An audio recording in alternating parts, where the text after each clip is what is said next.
Hello అండి, welcome back to my channel. మీరందరూ ఎలా ఉన్నారండి? మీరందరూ బాగున్నారని అనుకుంటున్నాను. ఇంకా బాగుండాలని కోరుకుంటున్నాను. ఈరోజైతే నేను ఉదయాన్నే ఎక్సర్సైజ్ అయిన తర్వాత ఎవ్రీడే నేను కూడా ఎక్సర్సైజ్ చేస్తానండి. ఎందుకంటే ఎక్సర్సైజ్ అనేది ఏజ్తో సంబంధం లేదు. సో అది ఏంటంటే ఆరోగ్యానికి చాలా మంచిది కదా. ఈ రోజులో హార్ట్ అటాక్స్ అని ఇంకా స్ట్రోక్స్ అని ఇవన్నీ కూడా వస్తున్నాయి కదండి. ప్రతి ఒక్కరు చిన్నవాళ్ళని కాదు, సన్నవాళ్ళు కాదు, లావుగా ఉన్న వాళ్ళని కాదు, సో అందరూ చేయాల్సిందేనండి ఇది ఎక్సర్సైజ్ అనేది.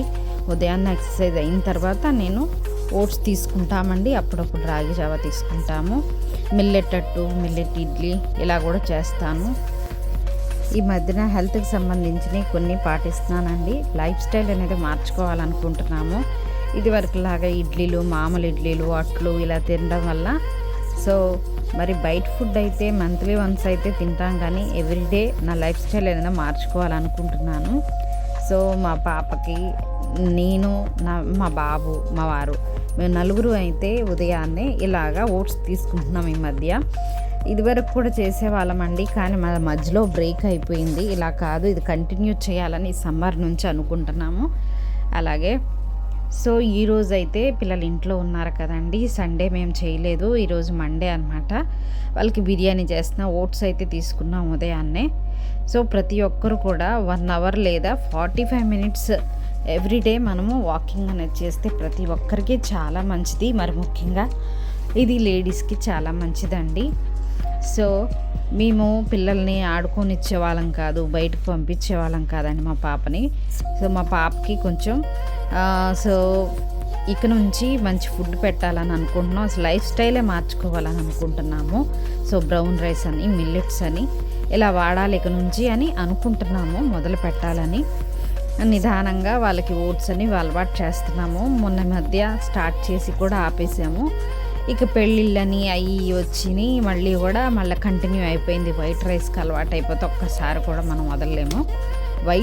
వైట్ రైస్ అనేది చాలా మంచిది కాదండి. ఇది మనకి వైట్స్ అనేవి మైదా, ఇలా వైట్ రైస్ ఇవన్నీ కూడా మనం తీసుకోకూడదు. షుగర్స్ ఇక నుంచి బంద్ చేయాలనుకుంటున్నాము. సో ఈరోజు అయితే బిర్యానీ అయితే చేశానండి. ఇక నుండి నేను డైట్ వీడియోస్, పాపకి ఏం పెడతాను, మేమేం తింటాము ఏంటని ప్రతిరోజు మీకు వీడియో అయితే పెట్టేస్తాను. ఈరోజు అయితే బిర్యానీ చేశాను, చికెన్ కర్రీ చేశాను. ఇప్పుడు కర్రీలో నేను పచ్చిమిర్చి, మీకు తెలిసే ఉంటుంది కదా కర్రీ నా స్టైల్లో నేను చేస్తున్నాను. పచ్చిమిర్చి, కొంచెం యాలకులు వేస్తానండి ఫస్ట్ నూనెలో, తర్వాత ఉల్లిపాయ, పచ్చిమిర్చి వేస్తాను. కాస్త మగ్గిన తర్వాత నేను మ్యారినేట్ చేసుకున్న చికెన్ని ఉప్పు, కారం, కొంచెం అల్లం వెల్లుల్లి పేస్ట్ వేసి మ్యారినేట్ చేస్తాను.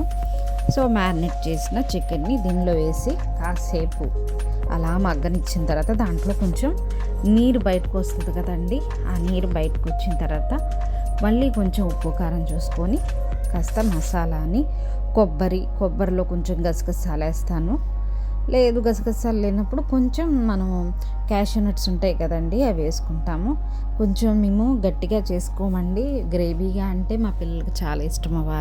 మా పిల్లలకి గ్రేవీ ఇష్టం అనమాట. కూరలో అల్లం వెల్లుల్లి పేస్ట్ ముందు మర్చిపోయానండి వేయటం తాలింపులో, సో అందుకని కొంచెం లేట్గా వేసాను.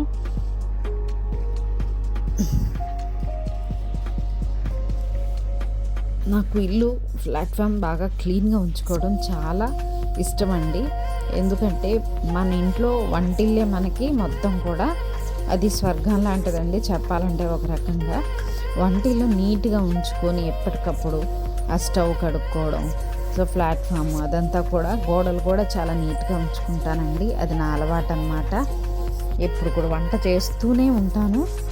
అదంతా అక్కడ ఏమీ లేకుండా నీట్గా అలా తుడుచుకుంటూ ఉంటాను. ఏం పడ్డా తీసేస్తాను.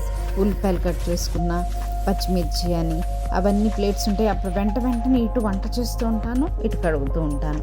ఇదండి ఈరోజు మా వంట. ఇంకో వీడియోలో మళ్ళీ కలుద్దాం.